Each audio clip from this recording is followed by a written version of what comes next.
नमस्कार. मी दीपक विनायक जगताप, गाव निंबूत, तालुका बारामती, जिल्हा पुणे. तसं बघायला गेलं तर आमचा व्यवसाय शेतीचाच आणि वडिलोपार्जित ही माळ रानावरती 8 एकर क्षेत्र होतं. सुरुवातीला शिक्षण झालं. माझं शिक्षण 12वी झालं. 12वी शिक्षण झाल्यानंतर मी शेतीत उतरलो. तसं मूळ मला लहानपणापासून शेतीचीच आवड होती. कोणत्याही क्षेत्रामध्ये पुढे जायचं म्हटलं तर ती एक मनापासून आवडच त्याला लागते आणि मला तसं बघायला गेलं तर शेतीची लहानपणापासून खूप आवड होती. आता आपल्याला शेती करायची आहे तर आपल्याला काय करायचं तर आता आमचा हा बारामती पट्टा पडला. तसं बघायला गेलं तर ह्या क्षेत्रामध्ये एक 2-3 कारखाने असल्यामुळे जवळपास ऊसाचा पट्टा फार मोठ्या प्रमाणात आहे. तर मला काहीतरी वेगळं करायचं होतं. तर म्हटलं आपण फळ लागवड करावी. फळ लागवड करावी तर कोणती करावी? म्हटलं तर आपण थोडंसं अंजीर केलं, डाळिंब केली, संत्रा केली, मोसंबी केली. प्रत्येक एक एकरावरती आपण ही फळ लागवड केली.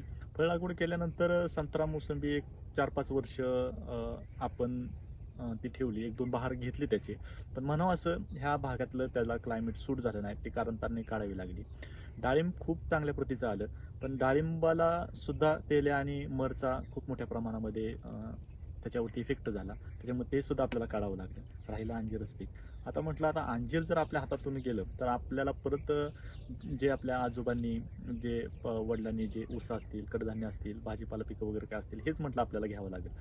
म्हणलं सुरुवातीला 4 ते 5 वर्ष ह्या अंजीर पिकामध्ये मी सुद्धा सक्सेस नव्हतो. 2007ची पहिली लागवड 1 एकरावरती केली होती. नंतर ना आपण चुकतोय कुठं, आपल्याला अडचणी कुठे येतात. मी बऱ्याच शेतकऱ्यांना जाऊन भेटलो. आपलं कृषी खातं असेल, के असेल, म्हणजे तसं बघायला गेलं तर बऱ्याच लोकांचा मला सपोर्ट मिळाला, मार्गदर्शन मिळालं. नंतर आपण त्याची छाटणीची पद्धत कशी करतोय, आपण त्याच्या खतांचं व्यवस्थापन कसं करतोय, आपण खाली पाण्याचं नियोजन कसं करतोय किंवा जे आपण औषधं मारतो त्या औषधामधला कंटेंट आपण म्हणजे ह्या सर्व गोष्टीचा मी अभ्यास केला. आणि शेती जर करायची जर म्हटली तर तुम्ही निसर्गाला ओळखून शेती केली पाहिजे. जर तुम्ही निसर्गाला जर तुम्हाला ओळखता जर आलं तर तुम्ही मला असं वाटतं तुम्ही कोणतंही पीक असू द्या, वेलवर्गीय असू द्या किंवा फळपीक असू द्या, त्याच्यामध्ये निश्चित तुम्ही यशस्वी होताल. कारण ज्यावेळेस बदलत्या वातावरणामध्ये ज्यावेळेस वातावरण बदलतं त्यावेळेस थोडंसं आता ह्या पिकाला कसं आहे अंजीर पिकाला तांबेरा आणि करप्याचा अटॅक जास्त प्रमाणात आहे. त्याच्यामुळे वातावरणातले आभाळ जर आलं किंवा अति पाऊस झाला म्हणजे ॲक्च्युली नायट्रोजन कधी वाढतं, पोटॅश अपटेक कधी होतो, म्हणजे ह्या सर्व खतांचा तुम्हाला एक अंदाज जर ओळखता आला तर निश्चित तुम्ही सक्सेस होताल. आज मी 10 ते 12 वर्ष झालं ह्या पिकामध्ये